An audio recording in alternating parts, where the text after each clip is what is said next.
চলে এলাম বিদেশে। দেখো বিদেশের মাটিতে পা রাখার পর কেমন লাগছে।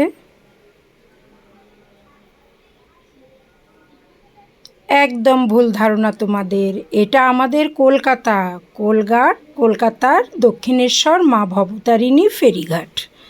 কি সুন্দর করে সাজিয়েছে, তাই তোমাদেরকে বললাম যেন বিদেশ। তো এখানে আমরা চলে এসেছি সকলে মিলে দক্ষিণেশ্বর মাকে দর্শন করব, বেলুড় মঠ যাব।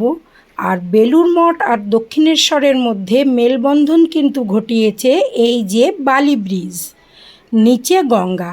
কেউ যেতে পারো লঞ্চে করে গঙ্গার হাওয়া খেতে খেতে, কেউ যেতে পারো বালি ব্রিজের উপর দিয়ে। ওপারের বেলুড় আর এপারের দক্ষিণেশ্বর মায়ের মন্দিরের যোগাযোগ মাধ্যম হলো এই দুটো। কেউ ব্রিজ দিয়ে যেতে পারো গাড়িতে, কেউ যেতে পারো গঙ্গা পথে। তো আমরা কিন্তু বেছে নিয়েছিলাম গঙ্গা পথটা। খুব ইচ্ছা করছিল লঞ্চে ভ্রমণ করব। গঙ্গার বুকে লঞ্চে করে বালি ব্রিজের তলা দিয়ে সুন্দর করে দর্শন করতে করতে যাব গঙ্গার ছোঁয়ায়। এই চিন্তাধারা নিয়ে আমরা কিন্তু আমাদের গাড়িটা দক্ষিণেশ্বর গ্যারেজে রেখে সেখান থেকে আমরা একটু একটু করে চলেছি বোটঘাটের থেকে টিকিট করে লঞ্চে ওঠার জন্য। তো দেখতে পাচ্ছ কি ভালো লাগছে প্রাকৃতিক দৃশ্যটা, পরিবেশটা তো ভীষণ, বুঝতে পারছো কত জনসমাগম। একটা কথা বলে রাখি, দক্ষিণেশ্বরে বেলুড়ে তোমরা যদি আসতে চাও, বিশেষ পুজো পার্বণ আর ছুটির দিনটা যদি বাদ দিয়ে আসো তাহলে কিন্তু অনেকটা ভিড় কম পাবে।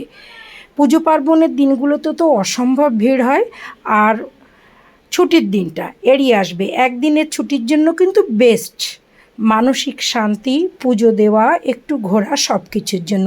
দেখে নিয়েছো আমরা কিন্তু লঞ্চে উঠে গেছি, সবাই মিলে প্রচুর এনজয় করছি। অনেকটা সময় লাগে এপার থেকে ওপারে যেতে, মানে অনেক সময় এমনি নয়, শুধু মনে হয় কখন পৌঁছাবো, সেই আকুতির জন্য মনে হয় অনেকটা।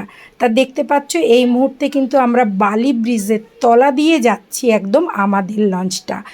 কি একটা সুখকর অনুভূতি, তোমাদেরকে কি বলবো। গঙ্গা বক্ষে চারিদিকে একটা সুন্দর পরিবেশ, সবাই লঞ্চে করে যাচ্ছে। এই ব্রিজটা কিন্তু ব্রিটিশ আমলের, তোমরা কিন্তু সবাই জানো। সেই ইতিহাসে নাইবা গেলাম, এটা কিন্তু আমাদের একটা ঐতিহাসিক ব্রিজও বটে।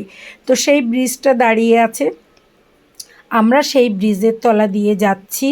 যারা বেলুড় যেতে চাও তারা ব্রিজের উপর দিয়ে যেতে পারো, নিচে দিয়ে যেতে পারো। আমরা কিন্তু আগেই বলে দিয়েছি বিহার করব, নৌকা বিহার তো করতে পারলাম না, লঞ্চ বিহার করলাম। তো ভীষণ আনন্দের সঙ্গে একটু একটু করে আমরা এগিয়ে চলেছি। দেখো আর একটা লঞ্চ আমাদের পার করে এগিয়ে যাচ্ছে। তা আমার সঙ্গে লঞ্চে ভ্রমণ করতে তোমাদের কেমন লাগছে? আমি তো তোমাদের সকলের মিষ্টি প্রিয় দিদিভাই সুলতা চন্দ, যখন যেখানে যাই তোমাদেরকে সঙ্গে নিয়ে যাই। আজকেও তোমাদের সাথে নিলাম। টাটা।